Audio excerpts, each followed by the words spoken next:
Hi! Gusto ko lang i-share yung aking na-experience ngayon. Kasi actually, na-post ko na to sa social media ko. And yon, so last day, nagpa-doktor ako noong time na nandito yung nanay ko para meron akong kasama. Kasi ay nasa malayo kasi siya nakatira. So bumisita siya, isinabay ko naman na pumunta sa doktor kasi actually yung naiinda ko ngayon ay yung bukol ko dito sa likod ko, ipakita ko na lang yung picture, ay matagal na siya, years na, so pinapabayaan ko lang. So, kasi hindi naman siya lumalaki. Hindi rin siya sumasakit. And, yun. So, lately, like, parang napapadalas yung pagkirot niya, nararamdaman ko. Tapos, habang kinakapa ko, parang lumalaki. Tapos, nung nagpunta yung nanay ko dito, sinabi niya na, kasi lagi niya yan chine-check pag nagpupunta siya dito, sabi niya, ay lumalaki nga daw yung bukol ko dito. Actually, dito sa part na to, yan, dito sa may leeg ko, sa likod. And, sabi niya, lumalaki nga daw. Tapos, merong, parang mata, nasa gitna. So, sabi ko, baka yun yung kumikirot. Kasi talagang napapadalas yung kirot niya. Tapos, yun. So, nung nandito si nanay ko, nagpunta kami ng, kailan ba kami nagpunta doon? Monday, Tuesday. Yeah, Tuesday, nagpunta kami ng doktor. And, pagpasok ko pa lang, tinitingnan ako ng doktor. Tapos, nung nakaupo na ako, tinanong niya na, bakit ka nandito? Anong ipapacheck mo? Sabi ko naman, ay ipapacheck ko yung bukol ko dito sa likod. Kasi sabi ko ay, parang lumalaki. Di chinek niya. Tapos sabi niya, sigurado ka ba na yun yung ipapacheck mo? Kasi nakikita ko sa leeg mo parang, ayan ang ano daw, kailangan tuunan ng pansin. Tinitigan niya yung leeg ko, tapos hinawakan niya, sabi niya ay, parang may something sa leeg mo. Sabi niya ganon. Sabi niya, kinakapakapa niya, sabi niya parang may bukol dito sa right side. Kaya yun, sinabi ko na actually may nararamdaman ako. So, hindi ko alam kung ano na yun, hyperthyroid, hyper na siya. So, may problema na sa hyperthyroidism. So, sabi ko, lately, parang napapadalas yung anong tawag nito? Yung nangangatog. Kaya sabi ko kasi panay ang kape ko, mahilig ako sa kape. So, sabi ko, inisip ko na lang, baka yun yung dahilan, kaya ako nangangatog. So, sabi ko sa doktor, na madalas ako nangangatog, tapos, pinagpapawisan. Sabi ng nanay ko, bakit pawis na pawis ka? Bakit ako hindi naman ako napapawisan? Sabi ko, ganun ba yun? Sabi ko, sinabi ko sa doktor na, pawis na pawis ako, madalas akong pinagpapawisan. Yung ibang tao na kasama ko sa bahay, hindi naman pinagpapawisan. Or baka, marami lang akong ginagawa, kaya ako pawis na pawis. Tapos, sinabi ko din na, kasi dati, madalas ako mag-jogging. Okay naman.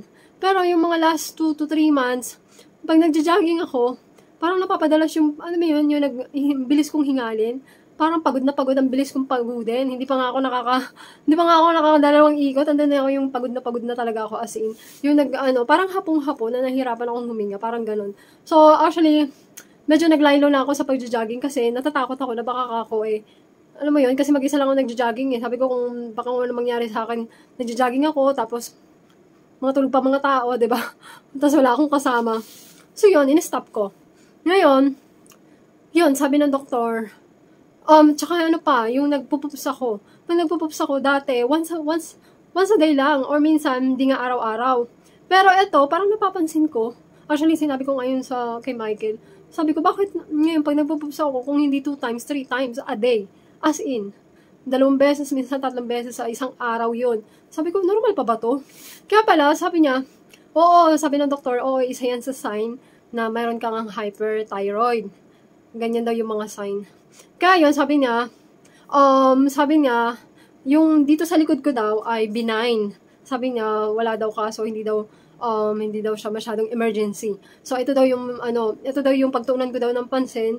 Actually, sabi ko, napapansin ko din yung sarili ko kasi napapansin ko pumapayat ako kasi nga, 'di ba, nagda-diet ako, hindi madalang ako kumain ng kanin. Like, siguro mga once a month or twice a month, ganun lang yung kain ko ng kanin. Tapos sa gabi, hindi na ako kumakain or nag-a-apple lang ako, yun na yung dinner ko. So, yun parang nako-confuse ako kasi nga nagda-diet ako. Tapos, pag nagtitimbang ako, sabi ko, baka nga, kaya mababa yung timbang ko dahil nga nagda-diet ako. Tapos, pag nagtitimbang ako sa gabi, 51. Tapos, pag ako gising ko, nagtitimbang ulit ako, nagiging 49 na lang. So, sabi ko, ganun ba talaga? Kapag ka natutulog ka, nagbabawas ka ng timbang? So, doon na ako parang may katanungan na sa isip ko ba na talagang bang ganun, na mabilis akong magbawas ng timbang kahit natutulog ako. So, yun. Yun, sabi ng doktor, isa daw yun, kasi nga kapag may hyper, mabilis talaga magbawas ng timbang kasi mabilis yung metabolism eh. Madalas magutom. Yun din, isa din yun sa naramdaman ko na madalas ako magutom. Kain ako ng kain. Sabi ko, dahil ko pa buntis. As in, parang kumakalam yung sikmura ko. As in, kakaalmusal ko pa lang after 2 to 3 hours, alam mo yun, humihilab na yung tiyan ko. Parang ganun. So yun, sabi ng doktor, yun. Lahat ng mga nararanasan mo ay sign yun ng hyperthyroid. Ngayon, sabi niya, magpapa-check daw ako ng ultrasound. Actually, pina-ultrasound ko yung aking neck. So, meron na akong result. Ito. Actually, sa Monday ko pa lang ito may ipapasa sa doktor. Yan. So, ito. So, pwede ko ba ito ipakita? Basta, yung parang napapansin ko dito kasi yung impression niya sa aking thyroid, ay sa aking leeg. Meron ditong thyromegaly. Parang nung kaka-search ko sa TikTok, sa Google, parang may something dun sa impression. So, sabi ko, antay ko na lang yung doktor. Nga pala, ito, nagpa-ultrasound ako. Ito ay, tingnan natin kasi sinulat ko yung price. Oops. Ito ay 975. Yun, ultrasound. Actually, may doctor fee pa to eh. So, pumapatak 9, 10, 1,300. So, pag nagpa-ultrasound ng leeg ay 1,300. So, yun. Saglit lang naman, pahigain ka lang. Ganyan lang yung leeg ko. Nilagyan ng gel. Ano ba tawag doon? Lubricant. Parang ganun. Tapos, after noon, binigyan na niya din ako ng, yun yung hiningi niya sa akin. Magpa-ultrasound daw ako. Yung leeg ko. Tapos, hiningi niya din yung magpa-FT4 daw ako. Tapos, TSH. So, ito na yung aking result. Ayan na yung aking result. So, kasama din to, ipapasa ko sa doktor. And then, dito ko na kasi na-search ko sa Google. Sana mali yung nabasa ko. Kasi yung FT4, yung result ng FT4 ko ay 120.9. Tapos, yung reference range niya ay 10.30. Diba? Sobrang taas. Tapos, yung TSH ko ay 0.00400. Ganun. Tapos, yung binayaran ko actually, magkakaiba yun. Yung TSH ko ay 900, yung TSH ko ay 950 pesos. Yung FT4 ay 900 pesos. So, yun yung mga binayaran ko sa doktor. Tapos, syempre, yung bayad ko sa doktor mismo ay 700 pesos. Yun yung binayaran ko. Diba, magastos talaga.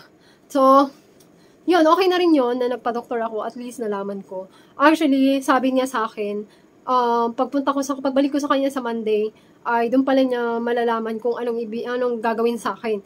Either na ipapa-opera, ipapatanggal, kasi nga daw parang nakakapa niya na may bukol.